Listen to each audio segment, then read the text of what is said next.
Hello दोस्तों, स्वागत है हमारे इस चैनल पर जिसका नाम है सक्सेस.com। दोस्तों, हम लोग संविधान का निर्माण का लेकर जो भी अभी तक जितना भी वीडियो बनाए हैं हमारे प्लेलिस्ट में आपका उपलब्ध है। जाकर जरूर आप उसको देखिएगा।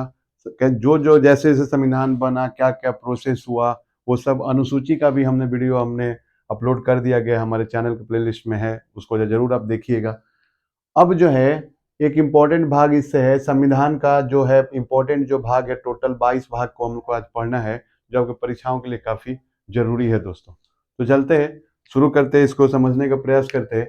देखिए, जब मूल संविधान कहने का मतलब ये हुआ दोस्तों कि मूल संविधान में टोटल 22 भाग थे। मूल संविधान कहने का मतलब, जब हमारा संविधान लागू हुआ 26 जनवरी 1950, तो उस समय 22 भाग थे। अभी भी 22 भाग हैं।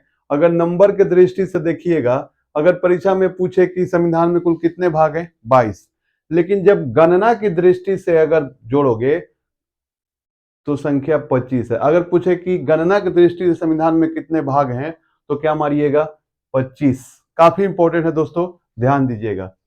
और संविधान में 4 भाग बाद में जोड़े गए, तभी तो गणना की दृष्टि से देखो, संविधान में 4 भाग जोड़े गए और एक भाग को क्या कर दिया गया, हटा दिया गया।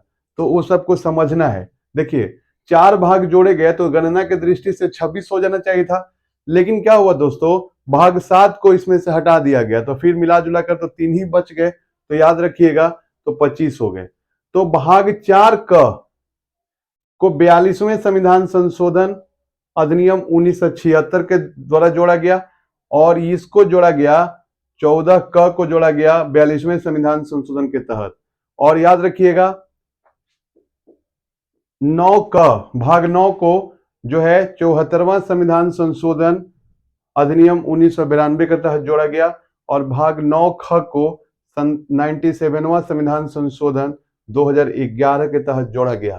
तो ये 4 जोड़े गए, और भाग 7 को 7वें संविधान संशोधन अधिनियम 1956 के तहत क्या कर दिया गया, समाप्त कर दिया गया। तो ऐसे भी क्वेश्चन आ सकता है कि कौन से भाग, संविधान के कौन से भाग को समाप्त कर दिया गया था। तो 7वां भाग को संविधान जो 7वां भाग था उसको समाप्त कर दिया गया था।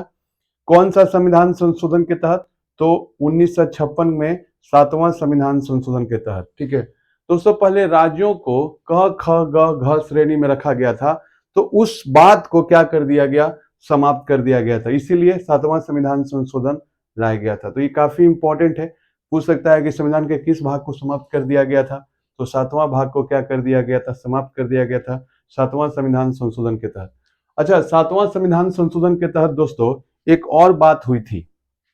क्या बात हुई थी कि एक ही, मतलब 7वां संविधान संशोधन के तहत क्या हुआ था दोस्तों, कि एक ही व्यक्ति एक या एक से अधिक राज्यों का राज्यपाल हो सकता है।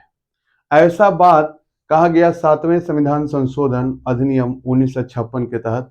तो इसको भी आप याद रखिएगा। ठीक है, तो मोटा मोटी आप इतना समझ लीजिए कि संविधान में, मूल संविधान में 22 भाग थे, अभी भी 22 ही भाग हैं, लेकिन गणना की दृष्टि से 25 भाग हैं।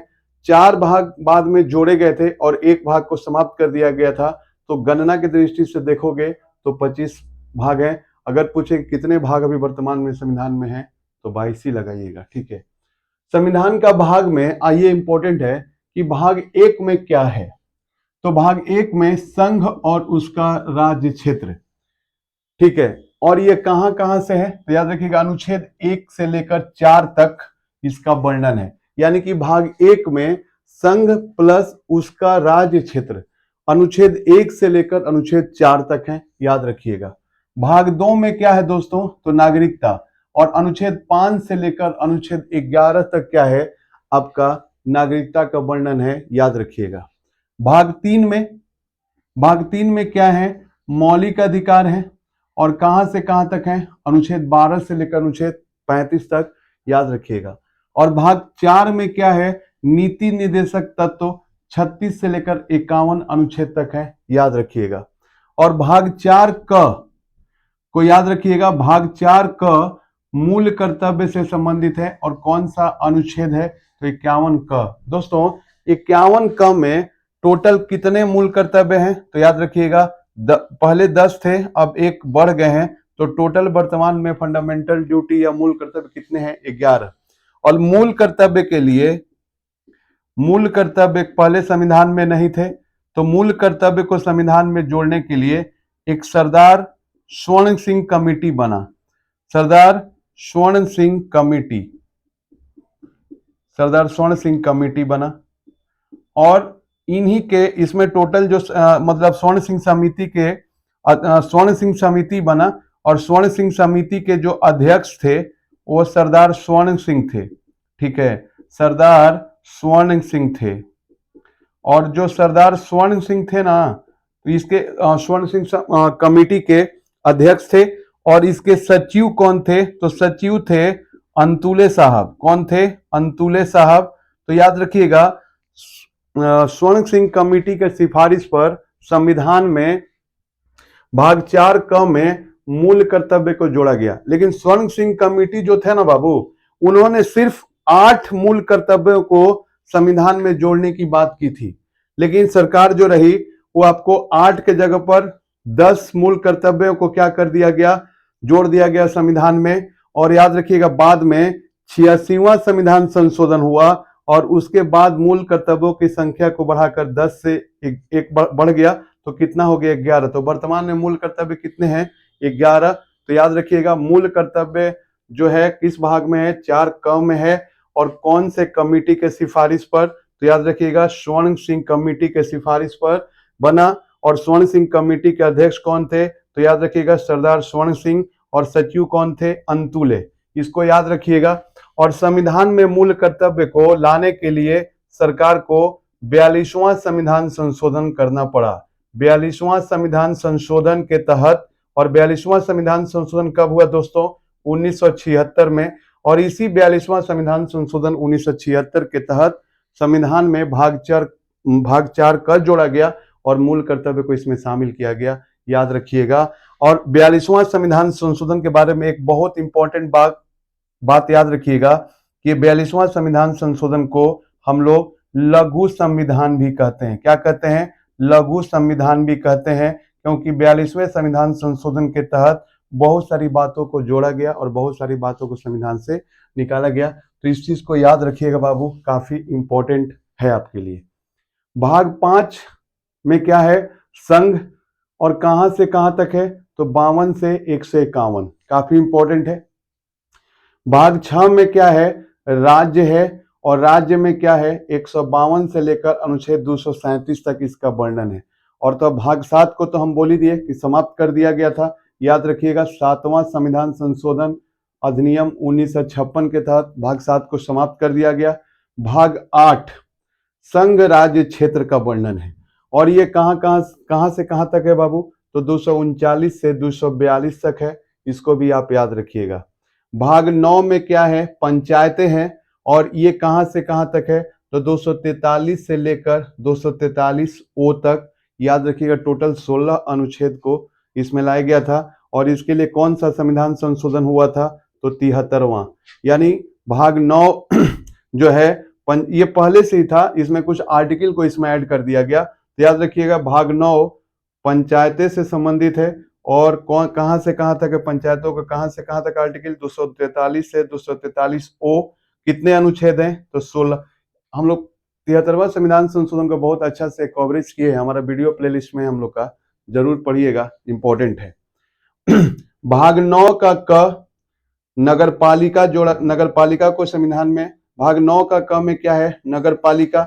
और इसके लिए कौन सा संविधान संशोधन आया था? तो याद रखिएगा, 74वां संविधान संशोधन 1992 यानी 74 अमेंडमेंट आया था। और 74वां संविधान संशोधन 1992 के तहत भाग 9 क को संविधान में जोड़ा गया, जिसका संबंध नगरपालिका से है। और ये कहां से कहां तक अनुच्छेद में है दोस्तों? तो 243 पी से लेकर 243 जेड जी तक। ठीक है, ये वाला काफी इंपॉर्टेंट है। भाग 9 ख जो है, याद रखिएगा, देखिए यहां पर भी लिखे है भाग 9 ख। तो इसको संविधान में जोड़ने के लिए कौन सा संविधान संशोधन किया गया? ये बिल्कुल याद रखिएगा, ये परीक्षा में आजकल चर्चा का विषय बना हुआ है। तो सहकारी समिति का से संबंधित है। और इसके लिए आपको 97वां संविधान संशोधन करना पड़ा। और 97वां संविधान संशोधन कब हुआ? 2011। तो इसको याद रखिएगा। भाग 9 ख में क्या है? तो सहकारी समिति है। और सहकारी समिति यानी भाग 9 ख को जोड़ने के लिए संविधान में कौन सा संशोधन करना पड़ा दोस्तों? 97वां संविधान संशोधन 2011 के तहत सहकारी समिति को भाग 9 के ख में जोड़ा गया। ये इंपॉर्टेंट में भी इसको रखिएगा। भाग 10 का क्या है? अनुसूचित जाति तथा जनजाति क्षेत्र कहां से कहां तक वर्णन है? तो 244 से 244 क तक। ठीक है। और भाग 11 संघ एवं राज्य के बीच संबंध 245 से 263। जैसे होता है ना, हम लोग पढ़ते हैं और केंद्र राज्यों के बीच में क्या क्या संबंध होता है? तो विधायी संबंध होता है, प्रशासनिक संबंध होता है, वित्तीय संबंध होता है। ये मेंस के लिए भी काफी इंपॉर्टेंट टॉपिक है, याद रखिएगा। और भाग 12 में वित्त, संपत्ति और संविदा, और कहां से कहां तक? 264 से 300 का। दोस्तों आपको पता होना चाहिए पहले मूल अधिकार कितने थे? 7। और 44वां संविधान संशोधन के तहत मूल संपत्ति के अधिकार को, संपत्ति के 44वां संविधान संशोधन अधिनियम कब आया था? 1976 में। और संपत्ति के अधिकार को मूल अधिकार के श्रेणी से क्या कर दिया गया? हटा दिया गया और इसको कानूनी अधिकार दिया गया। और इसको कौन से अनुच्छेद में जोड़ दिया गया? 300 क। ठीक है। तो संपत्ति के अधिकार पहले मूल अधिकार था, लेकिन 44वें संविधान संशोधन अधिनियम 1978 के तहत संपत्ति के अधिकार को मूल अधिकार की श्रेणी से हटाकर उसको अनुच्छेद 300 क में उसको कानूनी अधिकार दे दिया गया और उसको इस भाग में डाल दिया गया, यानी भाग 12 में डाल दिया गया। पहले ये भाग 3 में हुआ करता था, लेकिन अब ये तो मूल अधिकार है नहीं। तो याद रखिएगा, ये पूछ सकता है कि संपत्ति के अधिकार जो पहले मूल अधिकार हुआ करता था भाग 3 में था, अब वो किस भाग में डाल दिया गया है? तो भाग 12 में डाल दिया गया है। इंपॉर्टेंटली याद रखिएगा। भाग 13 भारत के राज्य क्षेत्र के भीतर व्यापार, वाणिज्य और समागम, ये कहां से कहां तक है? तो 301 से लेकर 307 अनुच्छेद तक है, याद रखिएगा। ठीक है। भाग 14 में क्या है? संघ तथा राज्य के अधीन सेवा, 308 से लेकर 323। ये देखिए सर, हम लोग ऊपर ऊपर पढ़ लेते हैं और सचिवालय सहायक में पीटी जो परीक्षा जो कैंसिल हुआ, इसमें ये वाला डाला था। भाग 14 क में क्या है? तो याद रखिएगा, अधिकरण मतलब ट्रिब्यूनल, बहुत इंपॉर्टेंट है। यानी कि भाग 14 क, अब क है, ख है, इसका मतलब कि कोई ना कोई संविधान संशोधन के तहत उसको जोड़ा गया, पहले तो था नहीं। भाग 14 क जोड़ा गया संविधान में, और जिसका संबंध क्या है? ट्रिब्यूनल से, अधिकरण से। तो और कौन सा संविधान संशोधन के तहत जोड़ा गया इसको? 42वां संविधान संशोधन अधिनियम 1976। पूछा था सचिवालय के पीटी में कि जो है अधिकरणों की स्थापना के लिए, ट्राइब्यूनल्स की स्थापना के लिए कौन सा संविधान संशोधन लाया गया था? तो याद रखिएगा, 42वां संविधान संशोधन अधिनियम 1976। अब सोच सकते हो, अगर थोड़ा इसको डीपली नहीं पढ़ोगे तो इसी में से क्या दे देगा आप हम तो जानते नहीं है। तो पढ़ना तो भाई साहब पड़ेगा, और ये भाग पढ़ लोगे तो कोई भी क्वेश्चन आपका छूटेगा नहीं, ये इस बात का गारंटी हम आपको ले रहे हैं। ठीक है। न्यायाधिकरण जैसे क्या होता है? अधिकरण क्या होता है? जैसे आप पढ़ते होंगे एनजीटी। एनजीटी क्या है? एक प्रकार का अधिकरण ही है। एनजीटी नेशनल ग्रीन ट्राइब्यूनल, जिसका स्थापना 2010 में हुआ था। यानी कि पर्यावरण सभी मुकदमा अगर सुप्रीम कोर्ट और हाई कोर्ट ही अगर हैंडल करेगा तो इतना केसेस है भारत में कि वो तो दबाव से वो तो काम अच्छा से नहीं कर पाएगा। तो छोटे छोटे अधिकरण बना दिए गए हैं जहां के वो छोटे छोटे मुकदमों का सुनवाई कर सकता है। जैसे एनजीटी है तो पर्यावरण से रिलेटेड मुकदमा की सुनवाई एनजीटी कर देते हैं, और इनको हाईकोर्ट जैसा पावर भी मिला होता है। तो इससे न्यायालय का जो अपर कोर्ट है, जैसे कि हाई कोर्ट, सुप्रीम कोर्ट का काम आसान हो जाते हैं। इसीलिए ये पूछ दिया होगा शायद, काफी इंपॉर्टेंट है। भाग 15 में क्या है? तो निर्वाचन का वर्णन है, इलेक्शन का। और याद है कहां से कहां तक निर्वाचन का वर्णन है? 324 से 329 का। तो याद रखिएगा, ये काफी इंपॉर्टेंट। 16 में क्या है? तो कुछ वर्ग के संबंध में विशेष उपबंध। ठीक है। और ये कहां से कहां तक है? अनुच्छेद 330 से 42। और भाग 17 में राजभाषा, ठीक है, ये काफी इंपॉर्टेंट है, ठीक है। और कहां से कहां तक? अनुच्छेद 343 से लेकर 351 तक। भाग 18 ये भी काफी इंपॉर्टेंट है, ठीक है, आपात से संबंधित है, 352 से 360। भाग 19 प्रकीर्ण। प्रकीर्ण मतलब होता है दोस्तों मिसलेनियस, मतलब जो भी कुछ मिसलेनियस बातें होगा प्रकीर्ण, उसको भाग 19 में डाल दिया गया है, 361 से 367। भाग 20 वेरी वेरी इंपॉर्टेंट। भाग 20 में संविधान संशोधन का वर्णन है, 368। आपको पता है कि संविधान संशोधन प्रक्रिया हमने कहां से लिया है? दक्षिण अफ्रीका से लिया है। एक दरोगा में क्वेश्चन आया था दोस्तों कि राज्यसभा में सदस्यों का निर्वाचन का प्रावधान हमने कहां से लिया है? पूरा स्रोत का वीडियो हमारे पूरा स्रोत का लेकर वीडियो हम लोग बनाए हुए हैं, प्लेलिस्ट में पड़ा हुआ है। कमेंट में कोई बताइए कि राज्यसभा में सदस्यों का जो निर्वाचन का जो प्रक्रिया है वो किस देश के संविधान से लिया हुआ है? चलिए, भाग 21 अस्थायी संक्रमण